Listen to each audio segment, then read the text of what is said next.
अस्सलामुअलैकुम friend, Khan point पे खुश आमदीद।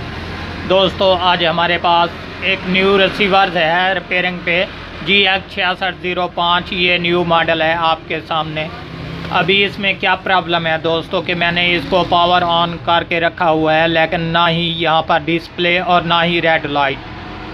तो इसमें क्या प्रॉब्लम है दोस्तों, इंशाल्लाह मैं आपको ऑलरेडी डिटेल के साथ बताऊँगा। सबसे पहले जो है हम इसकी पावर सप्लाई को चेक करेंगे, ताकि इस तरह का जब भी कोई प्रॉब्लम होता है हमारी पावर सप्लाई का होता है या यहाँ पर जो ट्रांजिस्टर होते हैं 3.3 वाले, इन पर होता है। जब ये 3.3 वाले डेड हो जाएं तब भी ये जो है ना ही रेड लाइट शो कराएगा और ना ही मिसाल के तौर पे डिस्प्ले ऑन होगी। तो चलिए दोस्तों, वीडियो को करते हैं स्टार्ट। अभी मैं इसको एक साइड पे रख देता हूँ। सबसे पहले जो है हम इसकी पावर सप्लाई को चेक करेंगे, ताकि उसमें अगर कोई प्रॉब्लम हुआ तो हमारे सामने फॉल्ट जो है दिखाई दे जाएगा। तो दोस्तों, अभी मैं मीटर को 20 वोल्ट की रेंज पे रखने लगा हूँ, और इसके बाद सबसे पहले जो है हम पावर सप्लाई को चेक करेंगे, ताकि हमारे डीसी वोल्टेज भी यहाँ पर मौजूद हैं या इसी में कोई प्रॉब्लम है। तो दोस्तों, ये देख ले, मैं 5 वोल्ट पे लगाने लगा हूँ। यहाँ पर तकरीबन 1.5 वोल्टेज शो करा रही है, 5 वोल्ट की बजाय 1.5 वोल्ट। तो दूसरा ग्राउंड और ये तीसरा 15 वाला, जबकि यहाँ पर कोई वोल्टेज शो नहीं हो रहा है। और इसके बाद रहा ये चौथा 20 वाला। तो 20 वाले पर देखें तकरीबन 5 वोल्ट जो है ये ब्लैंकिंग में है। ठीक है दोस्तों, अभी हमारा प्रॉब्लम जो है इसकी पावर सप्लाई का है। यहाँ से ओपन करते हैं इसको, और ओपन करने के बाद मज़ीद जो है इसको यहाँ पर चेक कर लेते हैं।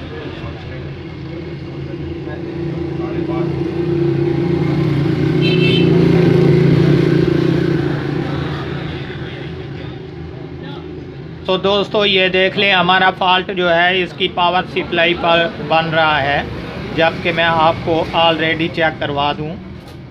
ये देख लें दोस्तों, मैंने इसकी पावर सप्लाई को ओपन करके रखा, लेकिन ये जो है फॉल्ट हमारा पावर सप्लाई का है, यहाँ का कोई इशू नहीं बन रहा।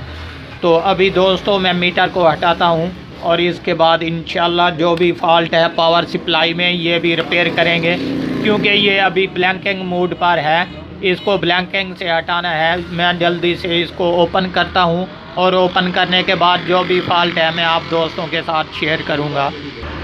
सो दोस्तों, मैंने इसकी पावर सप्लाई को ओपन कर दिया है। मैं यहाँ से रिसीवर को हटा देता हूँ, और इसके बाद मज़ीद इसको जो है सबसे पहले दोबारा पावर पे लगाते हैं, ताकि यहाँ पर हमारा प्रॉब्लम है या यहाँ पर ये कन्फर्म हमें दिखाई दे जाएगा। सो दोस्तों, इसको मैंने पावर पे लगा दिया। ये मीटर रहा आपके सामने। सबसे पहले जो है ये 1000 वोल्ट DC 1000 वोल्ट पे मीटर को रख के इसके कैपेसिटर पर हम वोल्टेज चेक करेंगे, ताकि यहाँ का कोई प्रॉब्लम ना हो, ये वाला डायोड ख़राब ना हो। तो यहाँ पर देख लेते हैं, यहाँ पर तकरीबन हमारे 300 वोल्टेज जो हैं DC ये कंप्लीट है। यहाँ पर हमारा कोई इशू नहीं बन रहा। ये देख लें, यहाँ पर ब्लैंकिंग भी नहीं। तो ब्लैंकिंग जो है हमारी यहाँ पर DC साइड पर है, जबकि मैं आपको ऑलरेडी चेक करवा देता हूँ। ये देख लें, सबसे पहले ये 20 वोल्ट वाली जगह पर 8 वोल्ट आ चुके हैं, और इसके अलावा ये 5 वोल्ट पर जो है ये तकरीबन 1.5 वोल्टेज शो करा रहा है। तो अभी मैं इसको पावर से निकालता हूँ। हमारा फॉल्ट जो है यहीं पर है कहीं पर। मैं इंशाल्लाह इसको रिपेयर करके आपको चेक भी करवा देता हूँ। दोस्तों, मैंने इसको मेन पावर से निकाल दिया। अभी मीटर जो है मैं डायोड की रेंज पे रखने लगा हूँ। सबसे पहले यहाँ पर 2 SMD डायोड लगे हुए हैं, जबकि यहाँ पर चेक करते हैं कि हमारा मसला यहीं पर तो नहीं। तो दोस्तों, सबसे पहले जो है मैं ये D6 वाला जो है ये ट्रांजिस्टर आपको चेक करवा दूँ, सॉरी डायोड। ये देख लें, ये हमारा 400 और 53 ये हमारा क्लियर और कंप्लीट है, जबकि यहाँ पर D7 वाला जो है ये चेक करते हैं। जी दोस्तों, ये देख लें, यहाँ पर ये बिल्कुल डेड है ये वाला। तो अभी मैं दोबारा भी आपको जूम पिक्चर के ज़रिए बताता चलूँ। ये देख लें, ऊपर ये 2 डायोड हैं, यहाँ पर पहले वाला जो है ये मैं चेक करता हूँ, यहाँ पर बिल्कुल ओके और क्लियर है, जबकि दूसरे वाला ये वाला अभी डेड है। ये आपके सामने 0.14 जो है रेंज करवा रहा है। तो अभी हमारा प्रॉब्लम इसी डाइवर्ट पे है, जबकि मैं आपको ऑलरेडी बताता चलूँ कि दोस्तों ये वाला डाइवर्ट जो है ये निकाल देंगे।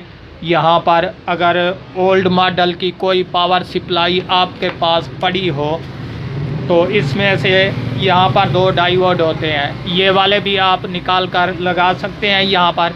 अगर यहाँ पर ये नहीं लगाने तो इस तरह का लगा दें, तब भी ये ओके और क्लियर हो जाएगी। अगर इस तरह का नहीं है आपके पास तो आप किसी ओल्ड डेड रिसीवर की जो बोर्ड है उसमें से M7 वाला इस तरह का डाइवर्ट होता है, M7 वाला, जबकि वो यहाँ पर निकाल कर लगा दें, ये ओके और क्लियर हो जाएगा दोस्तों। तो अभी मैं इसको जो है यहाँ से ओपन करता हूँ। ओपन करने के बाद मैंने M7 वाला एक डाइवर्ट ये रखा है निकाल कर, तो यहाँ पर लगाते हैं। यहाँ पर लगाने के बाद जो है इसको ओके और क्लियर करके चेक कर लेते हैं दोस्तों। जी दोस्तों ये देख लें, यहाँ से मैंने जो है ये D7 वाला जो डाइवर्ट था ये निकाल दिया है। अभी यहाँ पर और लगाते हैं, पर इतना ख्याल रखिएगा कि इसका जो निशान वाला हिस्सा है वो डीसी तरफ होना चाहिए, इस तरफ, क्योंकि हमारे वोल्टेज जो हैं यहाँ से जाते हैं इसमें। तो अभी मैं यहाँ पर जो है M7 वाला जो डाइवर्ट है वो यहाँ पर लगाता हूँ और उसके बाद इंशाल्लाह इसको चेक भी करते हैं कि हमारा काम क्लियर हुआ या इसमें अभी कोई बाकी प्रॉब्लम है। दोस्तों यहाँ पर मैंने इसको जो है और डाइवर्ट लगा दिया M7 वाला, और ओल्ड रहा इसका ये डेड। और इसके बाद अभी इंशाल्लाह इसको जो है पावर पे लगाते हैं, और पावर पे लगाने के बाद चेक भी कर लेते हैं। तो अभी दोस्तों मैं इसको पावर पे लगाने लगा हूँ और अपने मीटर की मदद से इसको चेक भी कर लेंगे ताकि उसमें कोई प्रॉब्लम ना दे जाए। सबसे पहले दोस्तों इसके DC 5 वोल्ट मैं आपको चेक करवा दूं, ये देख लें, ये अभी ओके और क्लियर हो चुके हैं, जबकि हमारा ये 15 वाला ये भी क्लियर हो चुका है तकरीबन। ये रहा 20 वाला, ये भी क्लियर हो चुका है। तो दोस्तों अभी हम इसको दोबारा जो है इस रिसीवर में सिलेक्ट करते हैं।